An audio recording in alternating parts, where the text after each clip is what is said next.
Bonjour, je suis Frédéric Tribalo, chargée d'études urbaines chez Dixit.net. Aujourd'hui, nous nous entretenons avec la chercheuse Aude Le Gallou, qui travaille sur la géographie urbaine, les friches urbaines et l'exploration urbaine, plus communément appelée urbex. Nous avons parlé d'esthétique de l'abandon, de performance des corps, de tourisme plus ou moins légal et de photographie. Vous pouvez retrouver toutes nos publications et tous nos podcasts sur Dixit.net. Bonne écoute! Une ville en pleine expansion.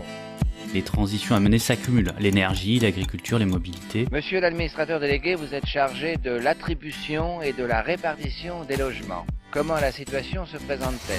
C'est une contribution au débat sur l'artificialisation des sols et les questions d'étalement urbain.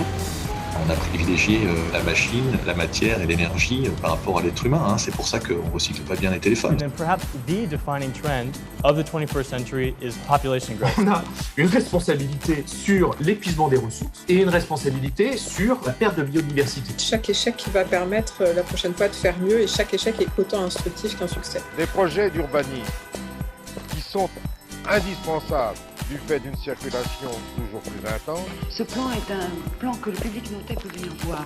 Il s'agit du plan de sauvegarde dedans. Si on est une grande part du problème, on est forcément une grande part de la solution. On va peut-être couler moins de béton et miser plus sur l'intelligence et finalement changer de matière grise.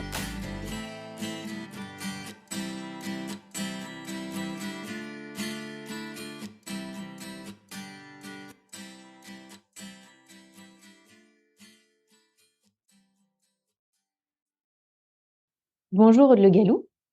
Bonjour. Vous êtes chercheuse associée au laboratoire R7, ça y est, j'ai déjà oublié, mais je vais le dire. Voilà, EREST, merci. L'équipe interdisciplinaire de recherche donc, sur le tourisme de l'Université Paris 1, Panthéon-Sorbonne. Et vous êtes aussi attachée temporaire d'enseignement et de recherche à Sorbonne Université. Vos thèmes de recherche sont notamment sur la géographie urbaine, les friches urbaines, l'exploration urbaine, mais qu'on dit plus communément urbex, et les espaces marginaux. Vous avez d'ailleurs écrit une thèse sur la géographie des lieux abandonnés, de l'urbex au tourisme de l'abandon, perspectives croisées à partir de Berlin et de Détroit en 2021. C'est exact ? C'est bien ça. Ok. On va complètement rentrer dans le sujet de votre thèse, c'est vraiment ce qui nous intéresse aujourd'hui. Mais peut-être qu'on peut commencer un peu par une question assez large sur votre thème de recherche en général, qui est un peu à la fois comment et pourquoi vous êtes intéressé à ces espaces qu'on dit pourtant des espaces délaissés, abandonnés, donc peut-être pas tant synonyme d'intérêt que ça. Alors, c'est venu assez progressivement. Je me suis toujours, depuis longtemps, je m'intéresse à ces espaces-là. J'ai une petite fascination pour les friches, pour les lieux abandonnés. Et dans ma recherche, je les ai incorporés finalement assez progressivement à ma recherche, puisque en Master 1, j'avais fait un mémoire sur la mémoire urbaine de l'ex-RDA à Berlin-Est, ce qui m'avait un petit peu amené à ces questions d'abandon, de réappropriation, de disparition. En Master 2, j'étais ensuite passée toujours sur Berlin à la question des friches urbaines et de la manière dont elles étaient réappropriées, des enjeux qui s'y attachaient à Berlin à partir de 2 friches particulières. Et au cours de ce mémoire de Master 2, je me suis rendu compte qu'il y avait une question qui m'intéressait particulièrement, qui était celle de l'urbex et de l'exploration un petit peu générale de ces lieux, puisque un des lieux que j'ai étudié était à la fois un lieu d'urbex, mais aussi un lieu qui, de temps en temps, le week-end, était ouvert à des visites touristiques un petit peu plus cadrées, un petit peu plus classiques, mais qui était toujours fondé sur l'intérêt que ressentaient les gens pour la dimension d'abandon des lieux.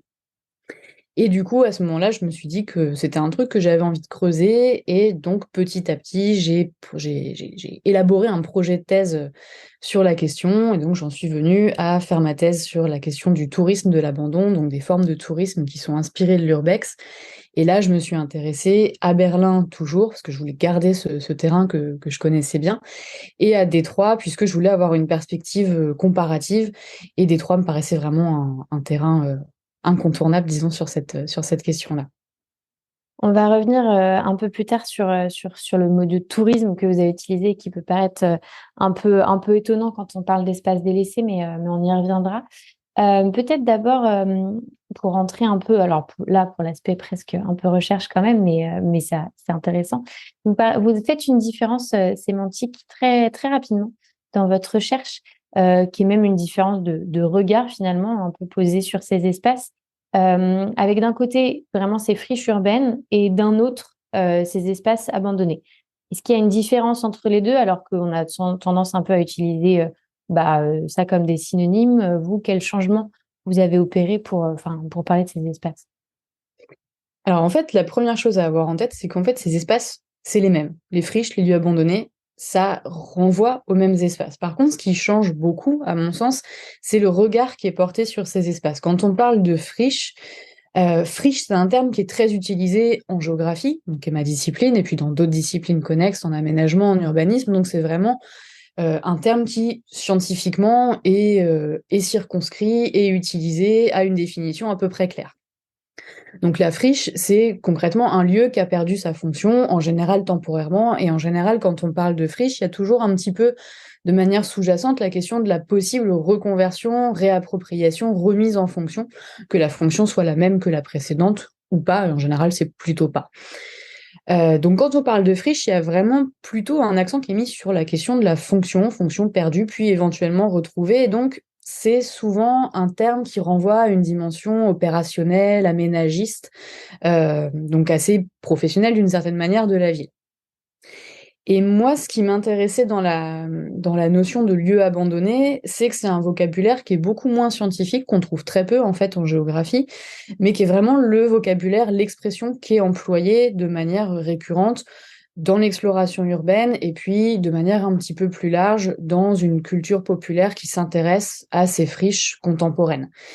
Et du coup, dans ma thèse, je me suis dit que j'allais tout simplement prendre au sérieux ce choix sémantique des acteurs qui étaient les premiers concernés et essayer de comprendre pourquoi on parlait plus de lieux abandonnés que de friches.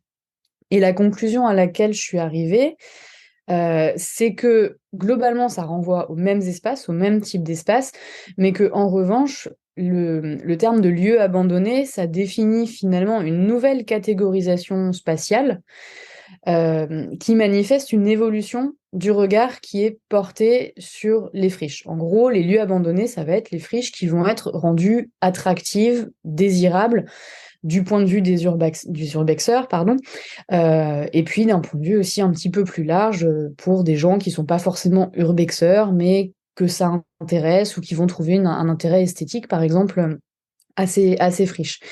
Et pour moi, il y a 3 facteurs principaux de passage finalement de ces friches à ces lieux abandonnés, donc de valorisation de ces friches qui vont devenir ces lieux abandonnés. Le premier facteur, c'est le fait qu'on a, dans les 10-15 dernières années, disons, une diffusion de plus en plus importante d'un corpus photographique consacré aux friches urbaines et qui valorise vraiment, d'un point de vue esthétique, ces espaces. Donc les lieux abandonnés, ça va être les friches qui sont, dans un premier temps, rendues esthétiquement intéressantes, esthétiquement désirables. Il y a un deuxième facteur, à mon sens, qui est lié justement à la popularisation de l'urbex, qui était disons un loisir très confidentiel au départ, qui est de plus en plus popularisé, de plus en plus médiatisé, donc de plus en plus visible d'un grand public qui n'est pas forcément praticien de l'urbex. Et du coup, comme on popularise l'urbex, on popularise aussi mécaniquement les lieux qui sont investis par l'urbex, donc ces lieux abandonnés. Et il y a une valorisation, du coup, que je qualifierais d'expérientielle, au sens où ces lieux abandonnés, on va les considérer petit à petit comme des lieux où on peut vivre une expérience d'exploration intéressante, originale, qui sort un petit peu de l'ordinaire.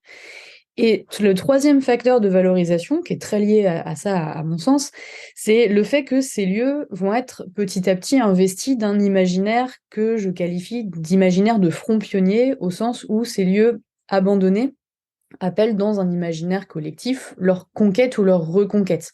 Quand on parle de lieux abandonnés, c'est l'idée qu'il y a un affaiblissement ou une disparition des appropriations sociales de ces lieux, et que du coup, en allant les explorer, on va prendre une posture d'explorateur, de quelqu'un qui a le courage nécessaire pour y entrer, qui a pas froid aux yeux, qui sort un petit peu des sentiers battus, là encore. Donc il y a vraiment une forme de valorisation que je qualifierais presque de sociale, au sens où l'exploration de ces lieux abandonnés devient un vecteur de distinction, quasiment. Donc, pour essayer de résumer tout ça, Quand on passe de la friche au lieu abandonné, on ne change pas concrètement d'espace, mais on change vraiment de regard porté sur les espaces et d'imaginaire associé à ces espaces. On va revenir après plus précisément sur ces imaginaires et sur ces praticiens et praticiennes de l'urbex. Je dis praticiennes, mais il y a beaucoup de praticiens. Mais c'est intéressant ce que vous avez expliqué sur, en effet, ce côté à la fois professionnel de la friche, ce regard professionnel, puis ce regard qui se détache, qui est plus qui vient d'un champ plus populaire, plus associé aussi au loisir. On a à la fois l'impression qu'en fait, pourtant, cette friche urbaine pourrait être valorisée dans le monde professionnel et finalement, elle est presque plus valorisée quand on parle d'espace abandonné parce qu'elle devient voilà, un lieu esthétique, un lieu où exercer une forme de courage aussi, comme vous l'avez dit, de valorisation sociale. Donc, en effet, c'est assez rigolo ce changement par juste les personnes qui vont la pratiquer, comment elles se valorisent différemment, quoi.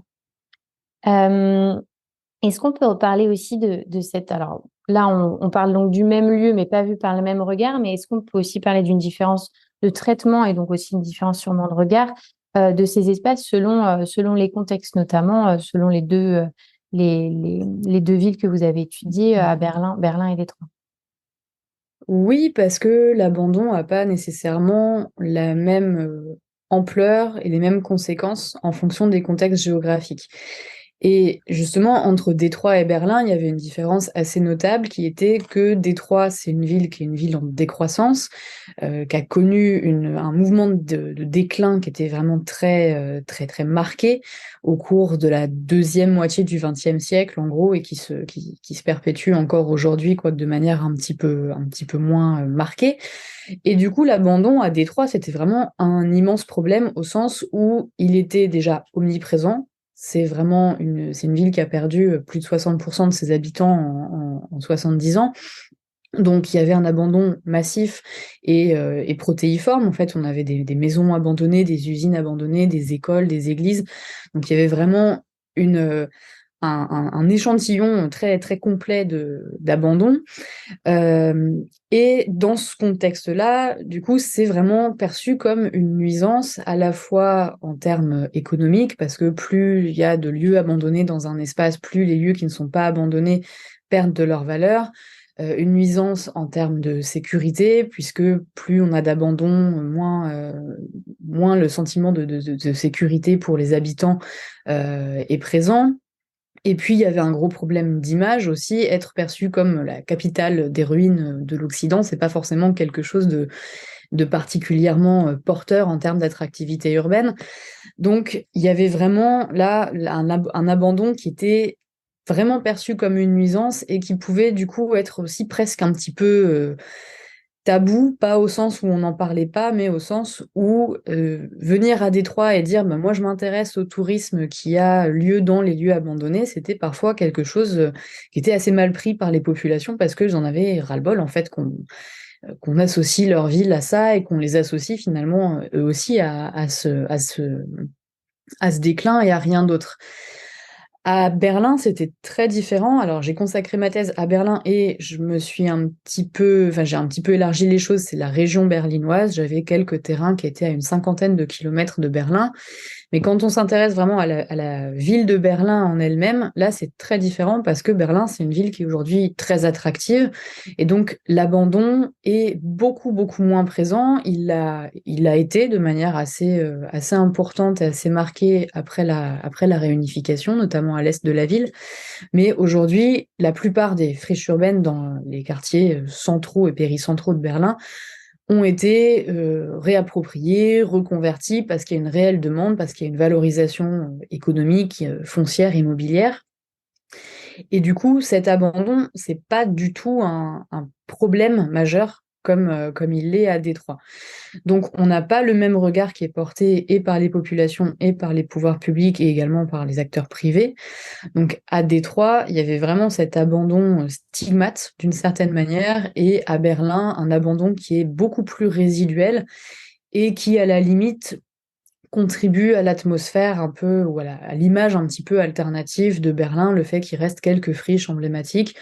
C'est quasiment plutôt un avantage, disons, ou quelque chose qui n'est pas forcément perçu comme négatif parce que ça n'a pas d'incidence particulière sur les dynamiques urbaines générales, avec une ville qui est attractive, où il y a une grosse valorisation économique foncière, mais avec quelques lieux abandonnés qui contribuent finalement à une image plutôt positive de capitale un petit peu alternative. J'aimerais bien reparler en effet des gens qui pratiquent l'urbex donc dans ces deux villes. Et alors justement, vous venez de parler de cette différence de regard du coup sur l'abandon, mais quelle représentation aussi, alors j'imagine différenciée du coup selon les différents terrains que vous avez eus.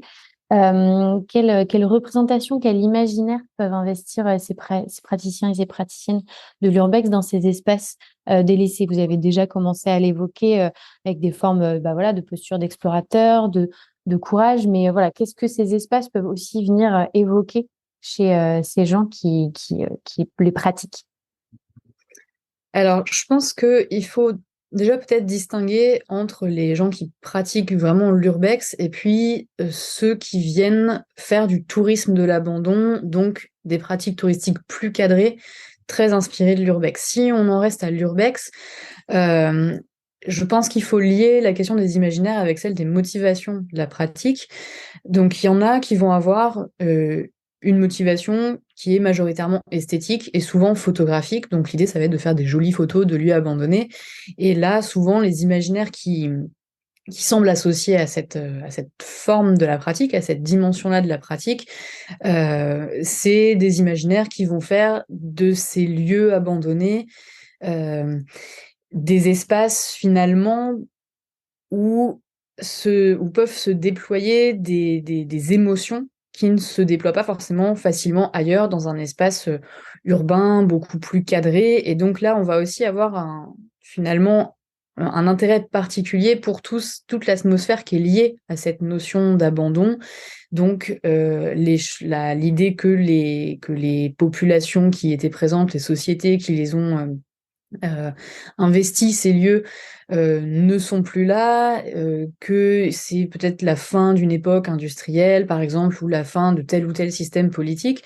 Et là, il y a des imaginaires qui sont des imaginaires très, très liés au temps qui passe, finalement, et presque à l'idée de la finitude humaine, de la finitude de tel ou tel système politique ou économique. Et donc là, en fait, on retrouve... il y a des connexions pas mal avec tout ce qui est esthétique et philosophie de la ruine qui s'est développé depuis plusieurs siècles, qui n'est pas du tout spécifique aux ruines contemporaines. Il y a d'autres motivations qui sont plutôt patrimoniales ou historiennes, avec vraiment là la volonté de documenter les lieux, d'exhumer, de mettre en valeur des histoires qui sont oubliées, qui ne sont pas forcément valorisées par un discours patrimonial et historique officiel. Donc là, ça va aussi être associé à des imaginaires qui peuvent être des imaginaires un petit peu plus... alors qui ont toujours une dimension esthétique, je pense, mais qui peuvent être un peu plus savants, qui ont une dimension un petit peu plus savante. Et puis... alors, c'est pas exhaustif, hein, évidemment, comme liste, parce que je pense que si on demande à chaque explorateur ce qui le motive et les imaginaires qu'il a, on aurait plein de réponses très différentes, mais j'essaye de brosser ça un petit peu à grands traits. Ce qui me paraît intéressant aussi actuellement, c'est que la popularisation de l'urbex amène finalement des praticiens un peu nouveaux de cette alors, discipline, avec des guillemets. Et on a une tendance assez marquée depuis quelques années à la mise en scène finalement des explorations sur YouTube notamment, avec des gens qui se filment et qui font des choses des vidéos assez sensationnalistes, qui sont pas toujours de très très bon goût et qui sont parfois pas très nuancées. Et là, je pense qu'il y a vraiment que là joue à plein, disons, cet imaginaire du front pionnier, de la conquête, de regarder, moi je vais explorer un truc dangereux. Souvent, ils en font des tonnes avec, regardez, on a trouvé un fantôme, on a trouvé un semi-cadavre, ou, je dis semi-cadavre parce qu'en général, il n'y a pas du tout de cadavre, mais bon, ils mettent en scène des trucs, des trucs assez excessifs.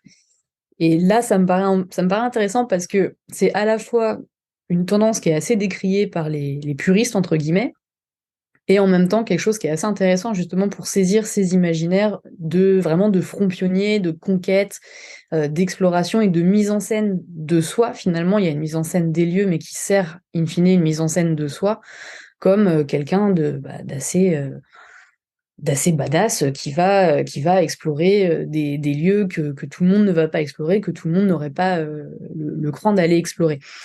Et donc sur cette question des imaginaires, je pense qu'il y a vraiment beaucoup de choses qui sont liées à la fois à cette dimension d'exploration, de conquête, d'aller finalement se réapproprier des lieux qui ont été abandonnés par le reste de la société d'une certaine façon, et puis des choses qui tiennent beaucoup plus au rapport au passé, à la mémoire des lieux, à ce qui s'y est joué ou non, et donc également des imaginaires qui font des lieux finalement des incarnations du temps qui passe et de la finitude de telle ou telle société, tel ou tel système, voire plus généralement de la finitude de la condition humaine, quoi, d'une certaine façon.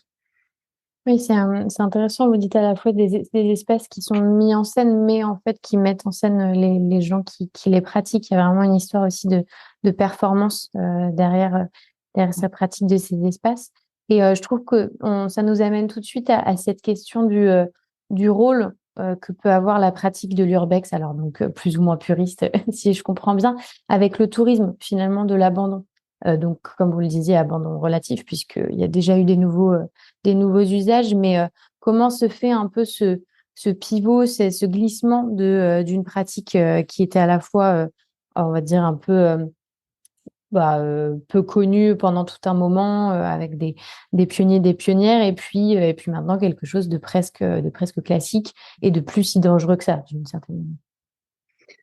Alors, c'est un mouvement, je pense, qui est assez classique dans tout type de pratique un peu off, un peu hors des sentiers battus. Ça se manifeste beaucoup en art aussi, par exemple, avec le graphe, le street art. Quelque chose qui est hors du cadre légal, hors du cadre de la valorisation sociale, qui petit à petit rentre dans ce cadre-là. Et donc, ça modifie les conditions de la pratique, ça élargit le public auquel s'adresse cette pratique finalement, et puis ça rentre dans des dynamiques aussi de valorisation marchande.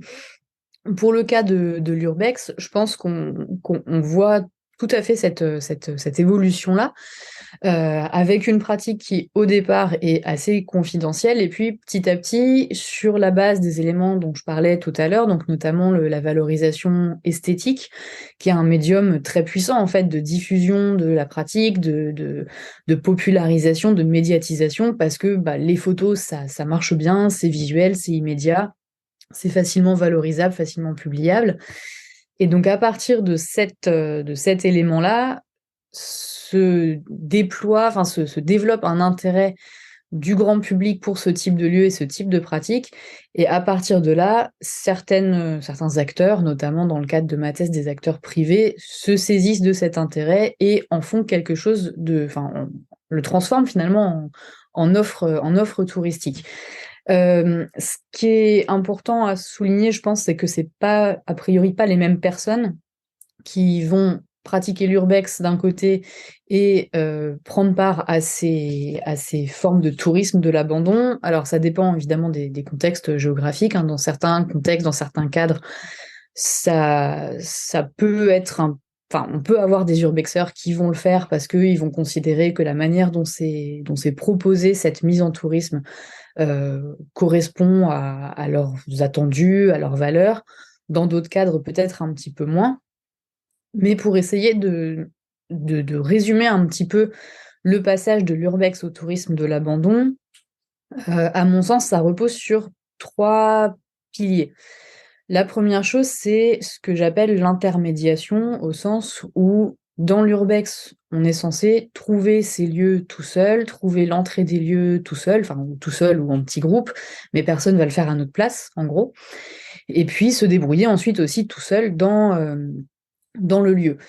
Et la différence qui intervient avec cette intermédiation, c'est que dans le cadre d'une offre touristique, on paye quelqu'un pour faire tout ça à notre place. Donc, on paye, on est emmené sur les lieux, le prestataire va nous dire comment entrer et ensuite va nous guider un petit peu à l'intérieur en pointant les lieux, enfin les espaces intéressants, les éventuels dangers, etc., etc. Donc il y a vraiment cette idée que toute une partie de l'exploration, on la délègue à un prestataire extérieur. Le deuxième pilier de cette valorisation touristique, c'est la sécurisation de l'exploration, voire sa légalisation. Alors, en fonction des cadres, c'est pas toujours légal. Le prestataire que j'ai étudié à Détroit faisait ça de manière illégale. À Berlin, en revanche, c'était légal.